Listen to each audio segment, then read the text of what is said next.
knowledge, renunciation, and devotion.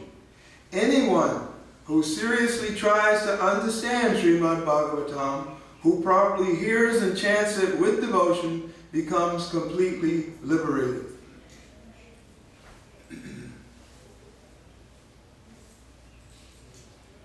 Another text from the first canto, again, the chapter is entitled Creation.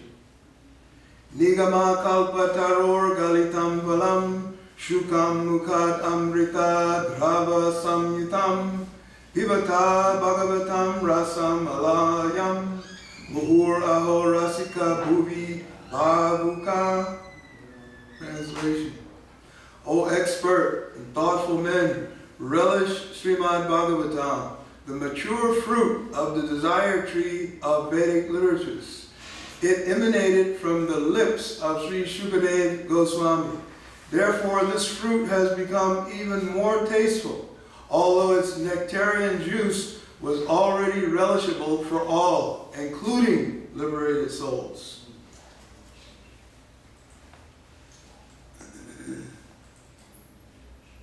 One more quote. This is from the Age of Destruction, which is in the first canto, text number 51. Kalir dosha nidhe rajan asitahe eko mahan guna kirtanad eva krishnasya mukta sangha param brajet. Translation. My dear king, although Kali Yuga is an ocean of faults, there is still one good quality about this age. Simply by chanting the Hare Krishna Maha Mantra, one can become free from material bondage and be promoted to the transcendental kingdom. What is that Maha Mantra? Hare Krishna, Krishna Krishna, Hare Hare, Hare Rama, Rama Rama, Hare Hare. So we're living in the Kali Yuga. So we have this opportunity, if we so desire, to take it up. We can actually taste the nectar. So just as just a couple days ago, we were celebrating the appearance of Lord Nityananda. Nityananda ki! Yeah. So His Grace Adi Gadadhar actually opened, I would say, he opened the floodgates to the ocean of nectar. If you were here, if anybody was here during that time, he gave an elaborate discussion on Lord Nityananda and how, if one is sincere and serious, one has to approach Lord Nityananda to get that mercy, to actually eventually be engaged in the service of Sri Sri Radha Krishna. So I thought I would read just a bit, or this actual complete bhajan. I won't do the bhajan, the song. Many of you know this song. Nitai Parakamala Koti Chandra Shusitala Yechaya Jagata Jure, Bengali. And who composed this? Srila Narottam Das Thakur. I'm just going to read this translation to this because it's a lesson in itself to understand a little bit about Lord Nityananda. It's not that on these festival days we have a big celebration and the next day forget. You have to celebrate Lord Nityananda and all of the deities constantly, continuously. So here is this song by Srila Narottam Das. The lotus feet of Lord Nityananda are more soothing than millions of moons. This world is ablaze with the fire of birth and death. But the cool shade of the lotus feet of Lord Nityananda can give relief to the entire universe. No one can approach Radha Krishna without Lord Nityananda. If one wants to enter into the service of Radha and Krishna, he must take shelter of the lotus feet of Nityananda. He has not established a relationship with Lord Nityananda has wasted his life. His birth in the human form of life is useless. He is no better than an animal being absorbed in eating, sleeping, mating, and fighting. Such a two-legged animal whose mouth has never uttered the name Nitai. Such wallows in the pleasures of family life and enjoys the happiness offered by birth, death, old age, and disease in the forest fire of material existence. If one has no connection with Nityananda, his so-called academic education and birth in a high family or great nation will not protect him. At the time of death, nature's law will act. His work will be finished. He will get another body according to his karma. Why are these human animals acting in this way? They are maddened by the false conception of life. They have identified the self with the body, and thus they have forgotten their eternal relationship with Nityananda. Such forgetful persons accept the illusory energy as factual. They consider truth to be unreal and mistake illusion for reality. By the mercy of Nityananda Prabhu, however, one can attain the service of Radha Krishna in Vrindavan. Therefore, take shelter of the holy feet of Lord Nityananda. Sri Nityananda Ki! Yeah. So, we can see in that little synopsis why we should take shelter of Lord Nityananda. So we will go to the topic of discussion here today. This is coming from Srimad Bhagavatam, the science of God, the perfect society, and the four social classes. This is text number 7. So this beautiful science of Krishna consciousness is presented throughout Srimad Bhagavatam. This is the 7th canto. Unlike in today's world, where in certain segments you can have a body of documents, texts, but you can't present that in the court as something substantial. You can have the greatest witnesses, like the acharyas, the other sages and saintly people, but you can't call any witnesses. So can you imagine if we tried to find the truth without Srimad Bhagavatam, without the Guru, and without other Vaishnava sages? What would happen? What would happen? Waiting for answers. We would be lost. We would be lost. We would be gone. In a nutshell, yes. We wouldn't get anywhere but another type of body. It could be a human, it could be a cat or a dog, it could be a mouse. We don't know. Because if we don't, as a human being, if we don't at least try to approach what is the real truth, this human birth is lost. This whole thing. So just as we were reading, don't accept the illusory energy. Do not think that the body that you're sitting in right now is yourself. It isn't. Even though it might be quite beautiful or handsome, as the case may be, that's not the self. The real self, we're not immediately able to see. So what happens is our 5 working senses, touch, smell, taste, hearing, and sight, they dictate to us what to see. So when I see Mr. X sitting over there, there's Mr. X. I don't like Mr. X. When I see Mrs. Z sitting over there, I don't like Mrs. Z. Our senses are dictating. We don't see X or Y or Z. So we have to give up this false attachment because we're not the body.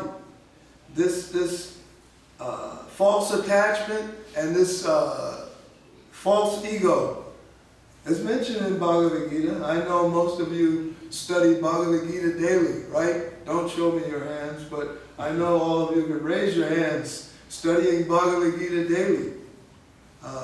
Indriyarthayashu vairagyam anahankara evacha janma mrityu jaravyadi dukkha doshana darshanam.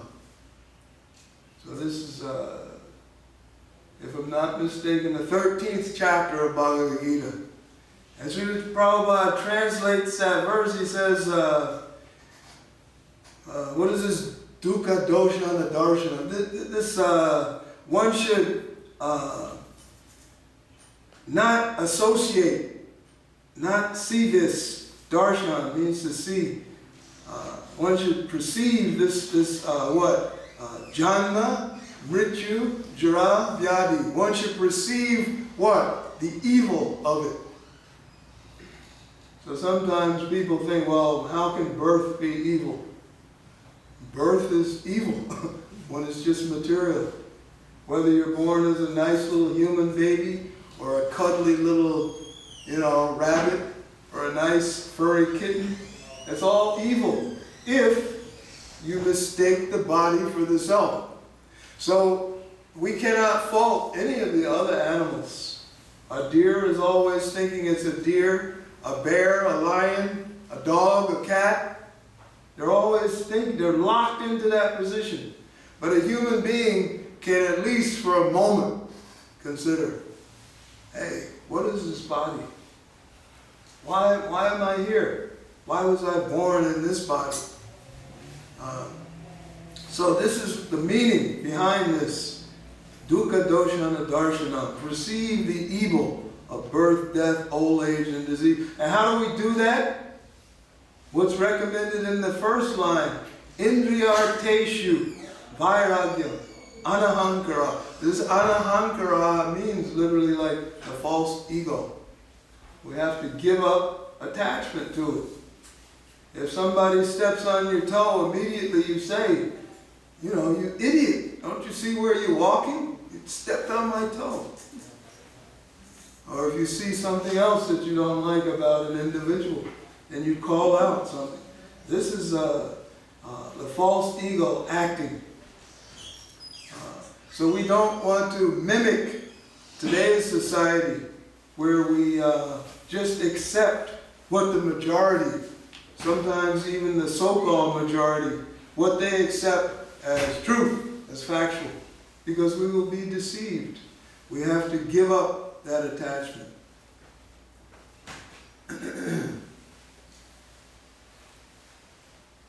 I'm going to go into the translation here. I will chant this shloka once. Dharma mulam hi bhagavan sarva veda mayo hari smritam chatad vidham rajan yena chatma prasidati. We have time. Others can please chant. Responsively or individually? Huh? Responsively or individually? Just chant. Dharma mula hi bhagavan. Dharma mula hi bhagavan. Sarva veda mayo hari. Sarva veda mayo hari. Smritam chatad vidam rajan. Smritam chatad vidam rajan. Jena chatma prasidati. Jena chatma prasidati. Dharma mulam hi bhagavan. Dharma mula hi bhagavan. Sarva vedo mayo harihi. Sarva veda mayo hari. Smritam chatad vidam rajan. Smritam chatad vidam rajan. Jena chatma prasidati. Jena chatma prasidati.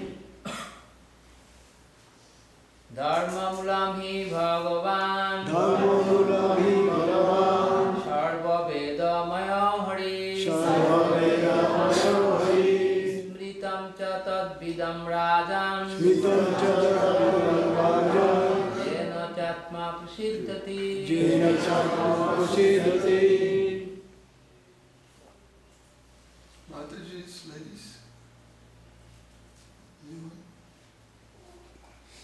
Srila Prabhupada encouraged, there's a lecture, Srila Prabhupada encouraged devotees, not only in the beginning, but in the beginning and always to chant these shlokas, because he said they're all in essence a mantra, and you can be purified by chanting these verses.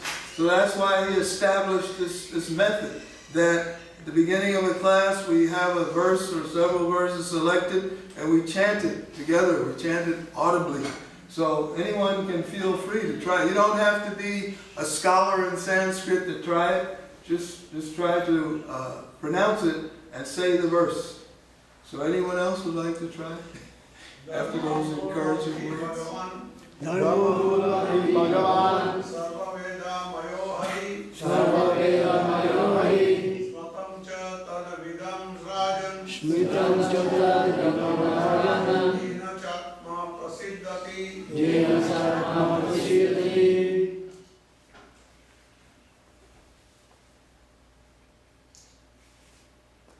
So I'll go to the translation. The Supreme Being, the personality of Godhead, is the essence of all Vedic knowledge, the root of all religious principles, and the memory of great authorities. O King Yudhisthira, this principle of religion is to be understood as evidence. On the basis of this religious principle, everything is satisfied, including one's mind, soul, and even one's body. Very wonderful verse. Just to reiterate, the Supreme Being, the personality of Godhead, is the essence of all Vedic knowledge, the root of all religious principles, and the memory of great authorities. O King Yudhisthira, this principle of religion is to be understood as evidence. On the basis of this religious principle, everything is satisfied, including one's mind, soul, and even one's body. From the Madhya Lila, just to give some impetus here, this wonderful verse by Krishnadas Kaviraj. Krishna Bhakti Rasa Swarup Sri Bhagavata Tate Veda Shastre Haite Parama Mahatva. Srimad Bhagavatam gives direct information of the mellows derived from service to Krishna. Therefore, Srimad Bhagavatam is above all other Vedic literatures. So we started out by saying, why are we into this Srimad Bhagavatam so much? We can see from Chaitanya Charitamrita that it's actually the essence of everything. What's his name? Mahendra Prabhu was reciting about when Bhaktisiddhanta Maharaj gave this information that if you have these three books, Bhagavad Gita, Srimad Bhagavatam, Chaitanya Charitamrita, if you have to give one of them up, first you would let go of Bhagavad Gita. And then if you're swimming and drowning in this material ocean and you got to let something else go, let Srimad Bhagavatam go. And one is thinking, well, why Srimad?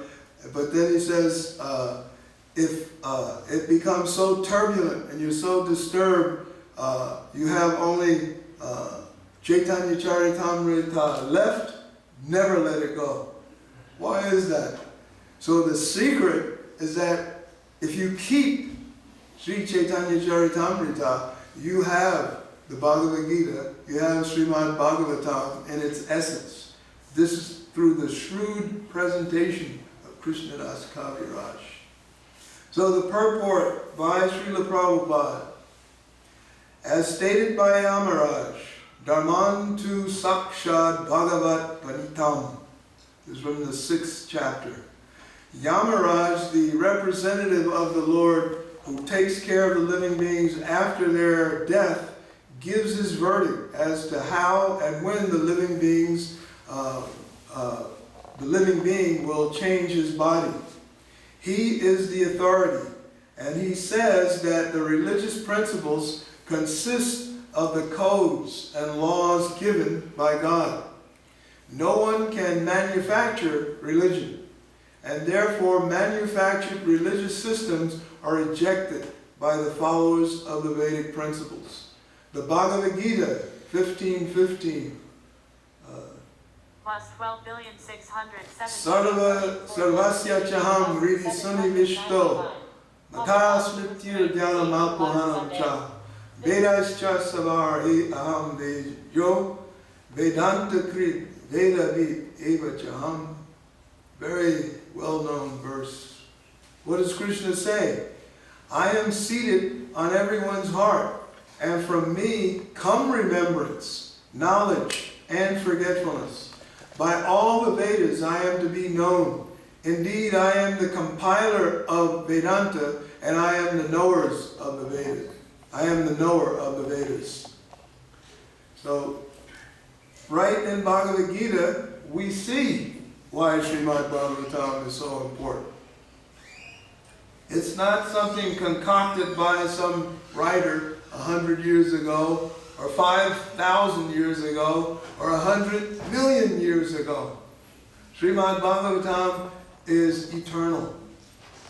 So to think of it as a book as we know books, like the Merriam-Webster Dictionary or a novel by John Doe, it's not that kind of a book. Not that kind of a book at all.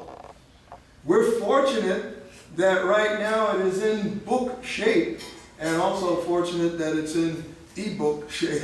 But because of the great acharyas, otherwise we would have no way into this knowledge. In the Kali Yuga, memory is practically wiped out. If you think you have some great memory, you don't. Because what did we just read? Krishna says from him comes memory, and what else? Forgetfulness. Smriti and apohana. So if you say, well, I forgot something, what kind of energy do you have to forget? Let's say, what is your name, prabhu? Right here. Dylan. Dylan, if I ask you from now on, and I'm serious, from now on, forget your name is Dylan.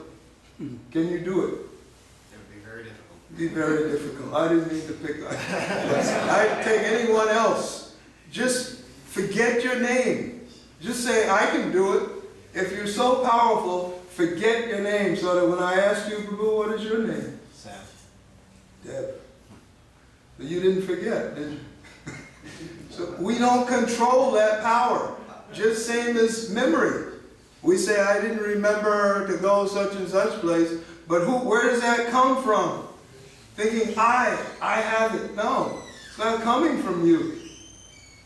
Smriti doesn't come from us, that remembrance, nor does forgetfulness. It comes from the actual knower. The real knower is Krishna. And here he says as much. Even if one is thinking, I can quote the entire Bhagavad Gita, and I can quote, but still you don't know it. Because who is the real knower of the Bhagavatam? Krishna says, aham, I, not me, but he, Krishna, is the real knower of this knowledge. Vedic knowledge, Srila Prabhupada continues, Vedic knowledge means to understand the Supreme Personality of Godhead, Krishna. Therefore, whether one speaks of the Vedas, scriptures, religion, or the principles of everyone's occupational duty, all of them must aim at understanding Krishna, the Supreme Personality of Godhead. Srimad Bhagavatam 126.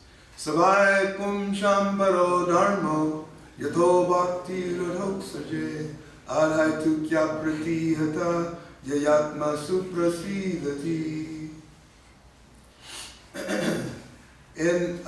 He doesn't give the immediate translation, he's explaining here.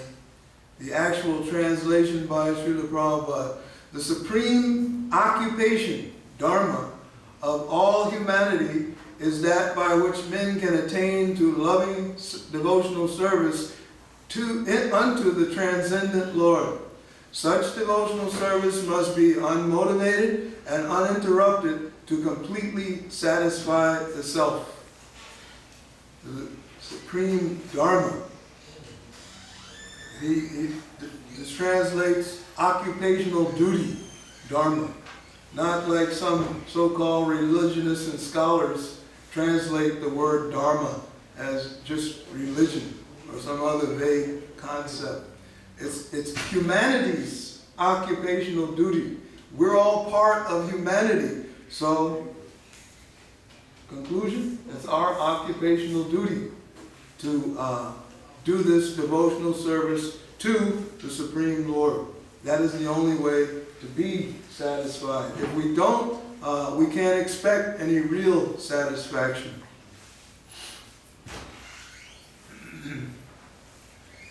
In other words, religious principles aim at learning how to render transcendental loving service to the Lord.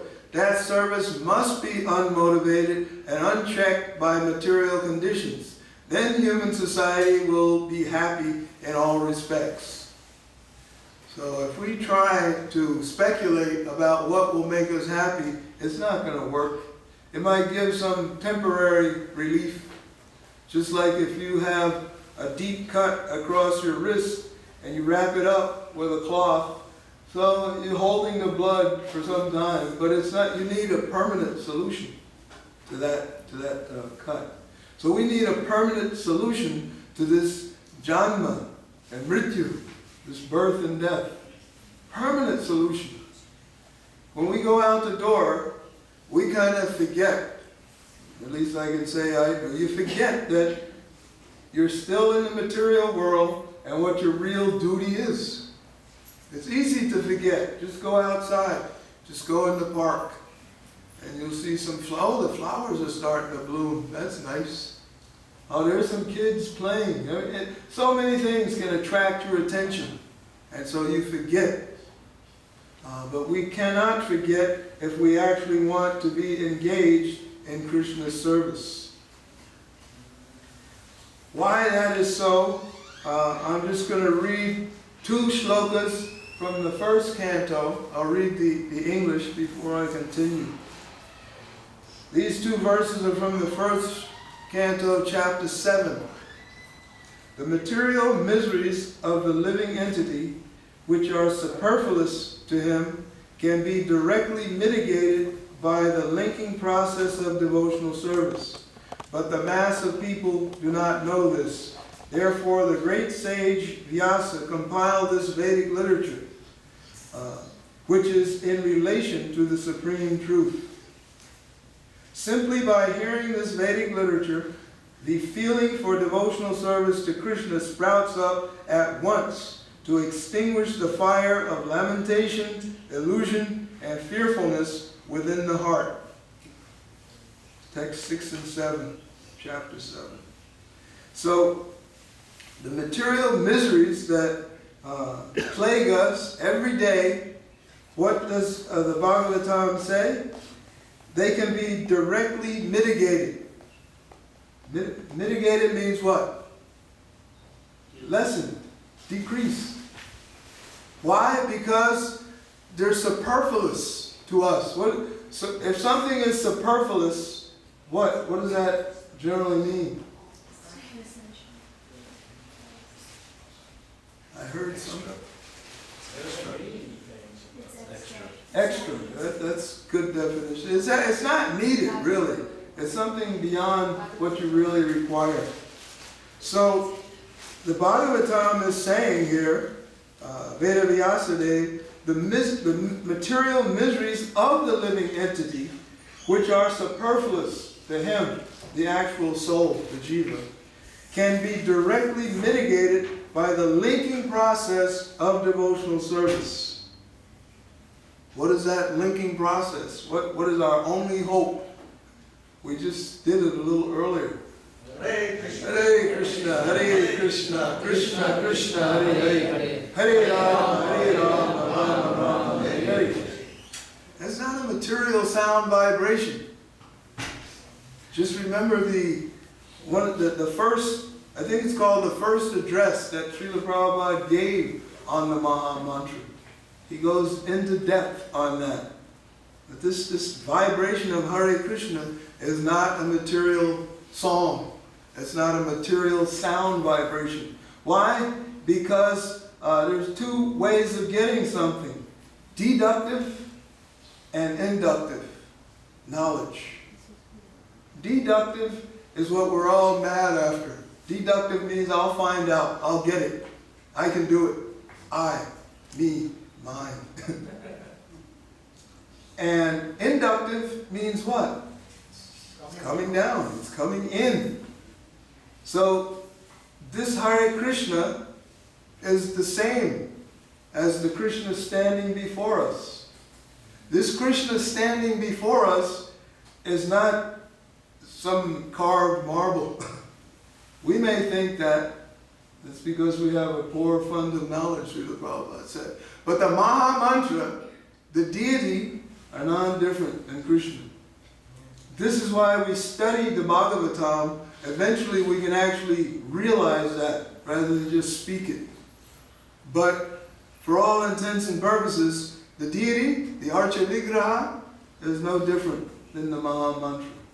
And that Maha Mantra is Hare Krishna, Krishna Krishna, Hare Hare, Hare Rama, Rama Rama, Hare Hare. The Smriti, the scriptures following the principles of Vedic knowledge, are considered the evidence of Vedic principles. There are 20 different types of scripture for following religious principles. And among them, the scriptures of Manu and Yajnavalkya are considered to be all-pervading authorities. In the Yajnavalkya Smriti, it is said, Shruti Smriti Sadachara Slasya Cha Priyam Atmana Samyat Sankalpaja Kamo Dharma Mulam Midam Smritam. One should learn human behavior from Shruti, the Vedas, and from Smriti, the scriptures, following the Vedic principles. Srila Rupa Goswami says in the Bhakti Rasamrita Sindhu, Shruti Smriti Puranadi Pancharatra Vidhim Vina Aikantiki Harer Bhaktir Upayayaiva Kalpate. This is from the very first chapter, first canto, chapter 2. The purport is that to become a devotee, one must follow the principles laid down in Shruti and Smriti. One must follow the codes of the Puranas and the Pancharatriki Vidhi. One cannot be a pure devotee without following the Shruti and Smriti. And the Shruti and Smriti without devotional service cannot lead one to the perfection of life. That's a key statement. So even after hearing, after remembering, and after making some endeavor, if you don't have the bhakti to go with it, that's the missing ingredient. Bhakti, you must have bhakti. In another place, Srila Bhaktisiddhanta described the word bhakti. I can only paraphrase, but he ended up by saying the word bhakti only belongs to Krishna. You can't have bhakti for anything else. Bhakti means, it literally means like devotion. So you will say, I have devotion for this and that, such and such. That's not really bhakti. You can only have bhakti for Krishna. If you have bhakti for something else, this material world is temporary. It's useless. So you must, with Shruti and Smriti, this hearing and this remembering, you must actually perform devotional service. Therefore, from all the evidence, the conclusion is that without bhakti, devotional service, there's no question of religious principles. God is the central figure in the performance of religious principles. Almost everything going on in this world as religion is devoid of any idea of devotional service and is therefore condemned by the verdict of Srimad Bhagavatam. Without devotional service, so-called religious principles are only chiti. So Srila Prabhupada boldly tells us the truth. And that is almost everything going on in this world, even in the name of religion. What does he say about it? It's devoid of any idea of devotional service. Because devotional service, bhakti, must be done to Krishna. And we know, at least in this assembly, we know Krishna is the supreme person. You don't say bhakti for anyone else. There is no bhakti for anyone else. So, to be a real religion, we have to develop that loving service. And we can do that when we understand the supreme person. Otherwise, if we're thinking about, oh, we want to worship Brahman. Has anyone seen Brahman? Raise your hand. No, you can't even see Brahman. Because once you actually, if you were so practiced and so astute at reaching Brahman, you give up all those five senses. You no longer have, there is no I.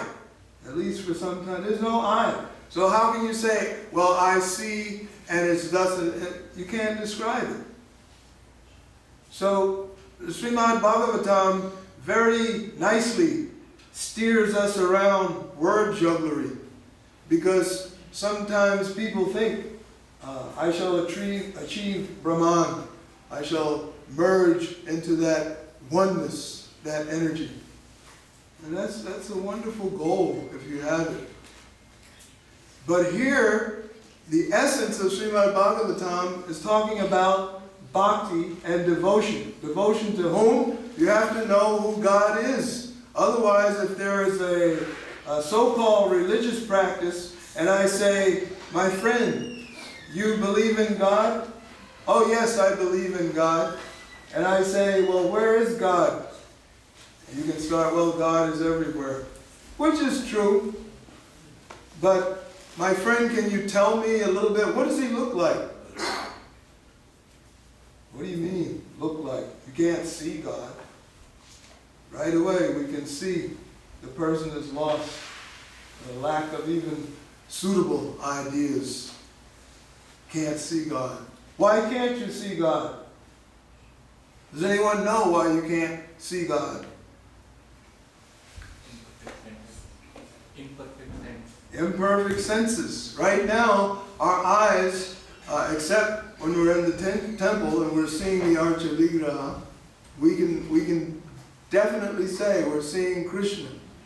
But otherwise, we can't see Krishna because we're too busy trying to be the enjoyer. Srila Bhaktisiddhanta again explains, when we take darshan, we have to be careful there. We take darshan of the deities, but one has to remember what? I'm not the seer. Drishya vichara. This thinking, I am the seer, and one should think, he gives this indication, one should think that the deity, Krishna, is seeing me. Not that I'm going to take darshan.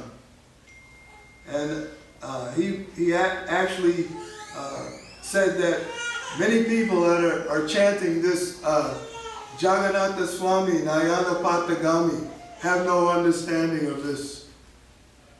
Oh Lord Jagannath, let me see you. It should be, oh Lord Jagannath, you please kindly see me. Here I am trying to do a little devotion. So we have to be very careful about the seer and the seen. Who is the seer and what is the object of vision?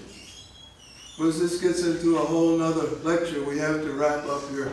But the seer, seeing, and the object of vision. That goes on 7 days a week, every day in our life. I'm the seer. The object is such and such. I saw this nice dress in the window that I want to go buy. Or I saw a new 800-inch screen TV. I have to have it. I'm the seer. Or I just passed a bakery and I smell this nice cheesecake or whatever. I got to have it. The seer, the object of seeing, and what is the ultimate goal. We have to understand those three things. And without that, we can't 100% perform bhakti. Bhakti is devotion to Krishna.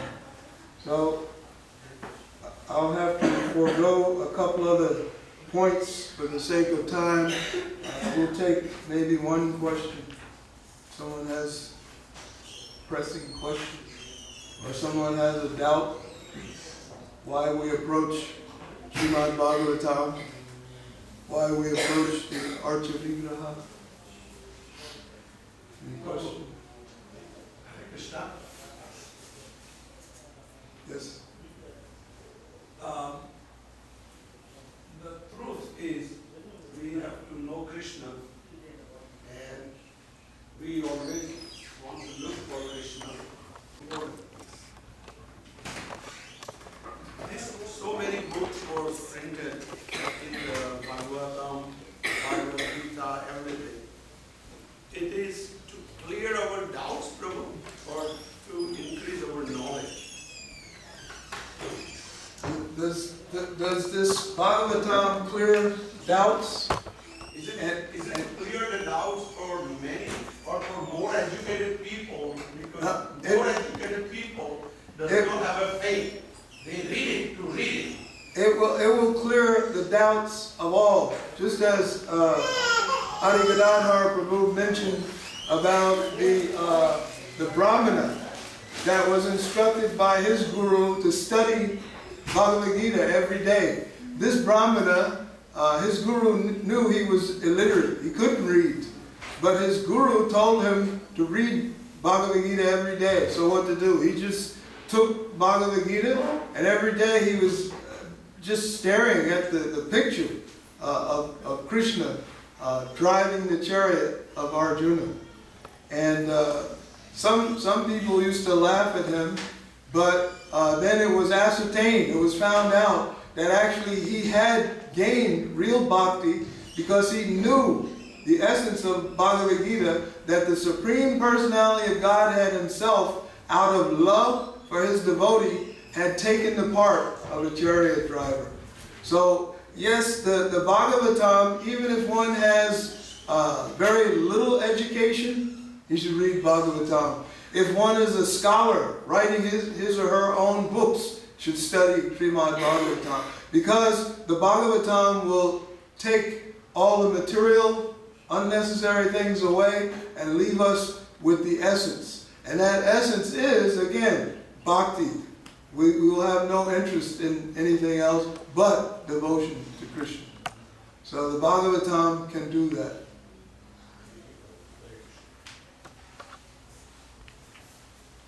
Srila Prabhupada ki jai, Srimad Bhagavatam ki jai. Banik family, Pritha Banik, Vipra Banik, please come and perform the mini arti.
Rama Rama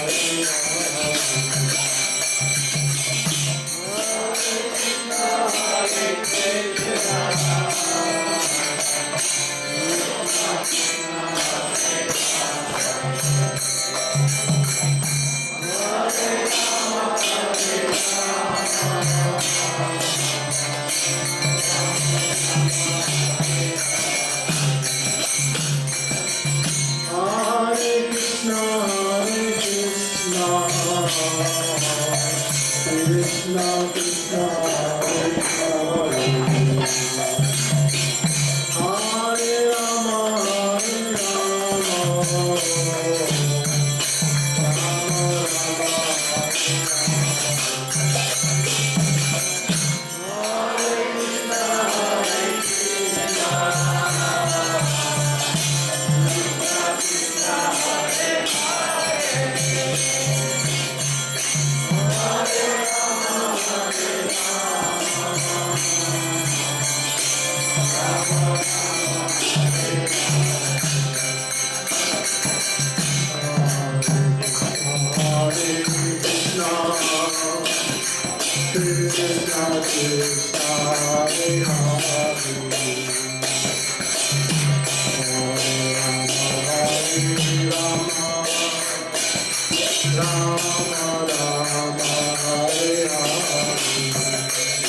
Hare Rama Hare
Mrs. Bubu Banik sponsors Sunday feast in memory of her husband, Goranga Banik, who departed on 18th December 2019.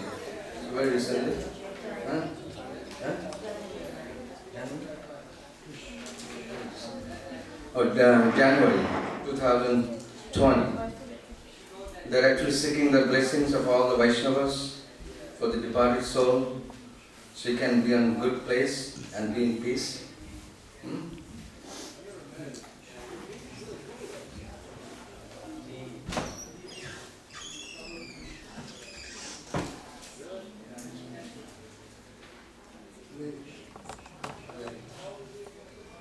So we like to pray for this wonderful soul who has departed. So please everyone, please raise your hand and we'll chant Hare Krishna. Hare Krishna, Hare Krishna, Krishna Krishna, Hare Hare, Hare Rama, Hare Rama, Rama Rama, Hare Hare. And just recently he has passed away, and we had a lot of program in their house, kirtan, bhajans, and also we studied Bhagavad Gita. So, and they also had prasadam cooked by a devotee. They had 500 people came and took prasadam in their place. It's very nice.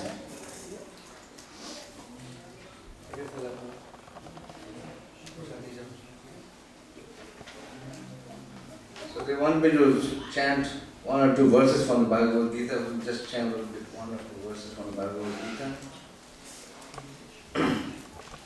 Najayate mriyate va kadachinnayan bhutva bhuvito hanubhuyo ajo nitya swasvatayam purana nahannate hannavane sarire. So I have one more announcement.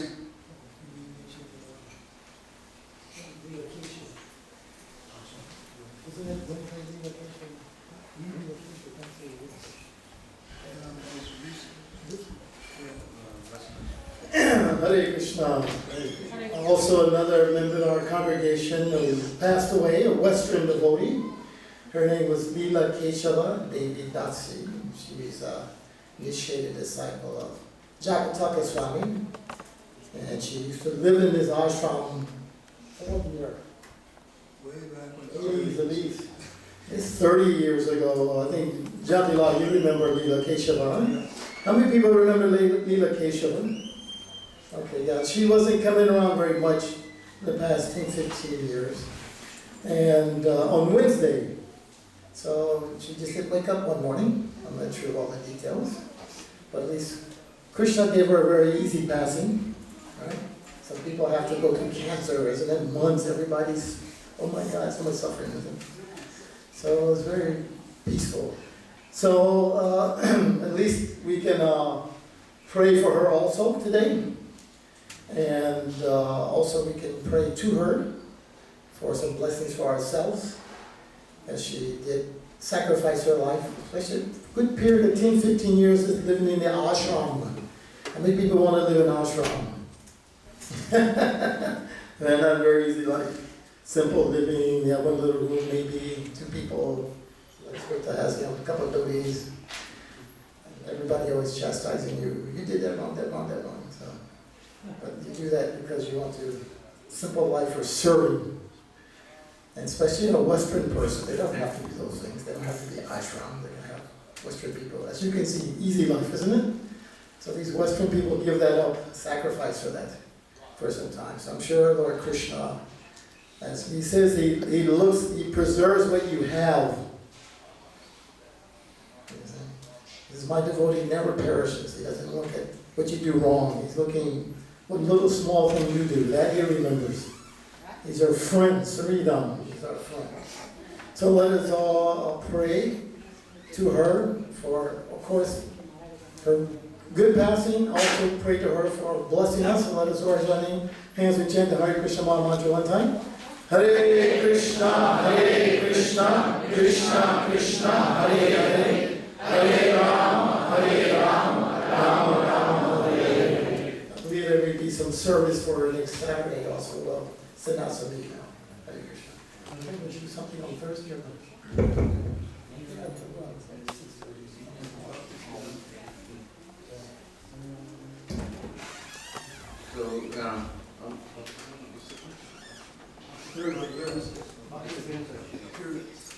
So we have on Thursday, coming Thursday, we have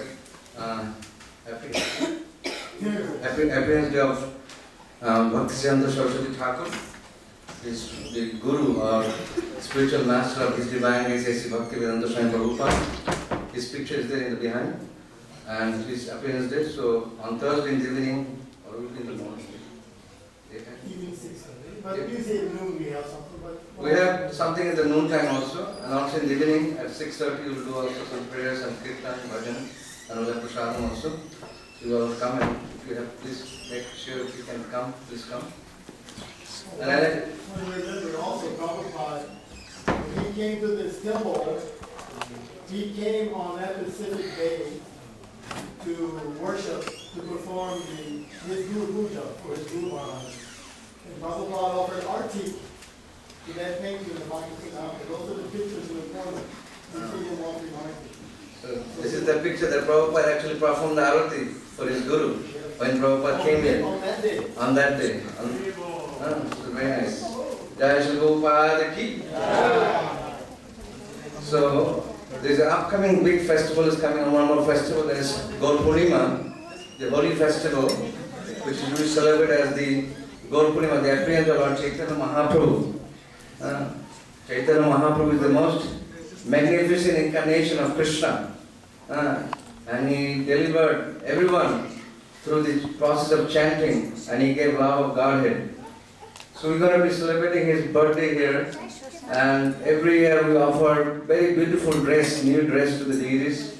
So far we have Vaidyanathan Prabhu, very generously has sponsored a dress for the Radha Madan Mohan, but we do need for the sponsorship for the dress for the Jagannath Bala Subhadra Maharani, and also dress for Gaur Nitai. So the middle lead is Gaur Nitai. On the right side there is Gauranga Mahaprabhu. So that's his appearance day. So if somebody wants to sponsor a dress for the deities, you can come and see me, or you can say Siti Maiti Prabhu or Santosh Chaitanya Prabhu. So each set of the dress is costing us almost $1,250. So if somebody wants to sponsor, you can raise your hand now and I will take down your names. Does any devotees want to sponsor the dress for the deities? And you get special blessings of the deities. It is said actually in the Padma Puran that if you offer a land, or if you offer a gift, gold, or if you offer a dress to the deities, your 7 generations will stay in Vaikuntha. It's a very beautiful verses there.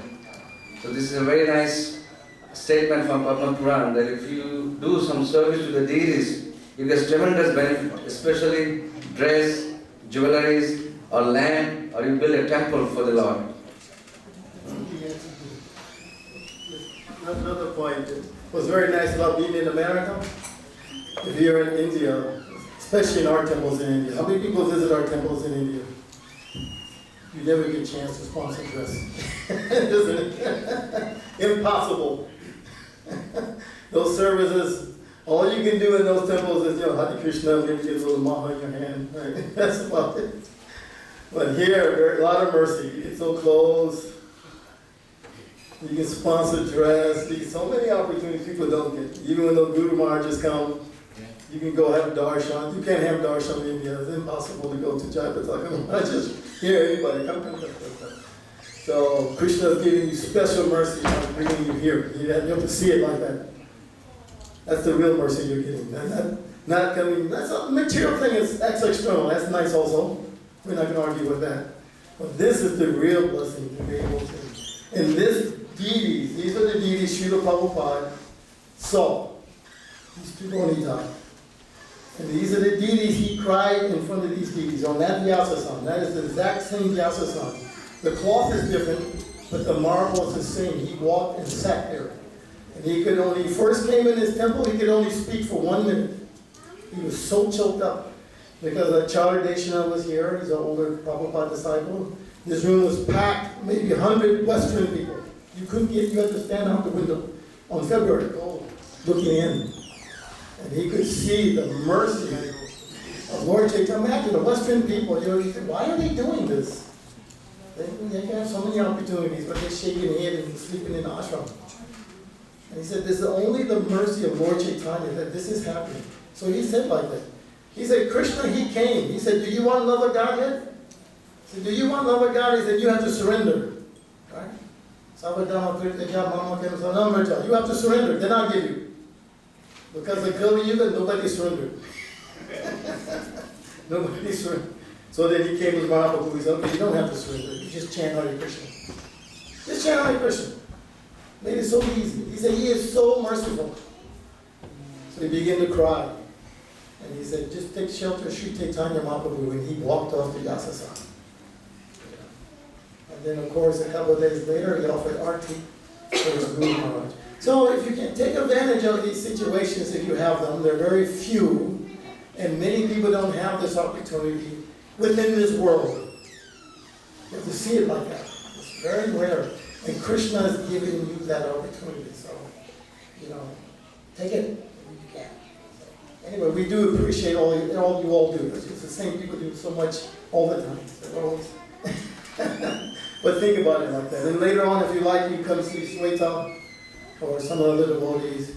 And especially for Gorni Tai. It's in that nice dress, someone sponsored this dress. I don't remember the names of this. You remember who sponsored this outfit? This one is.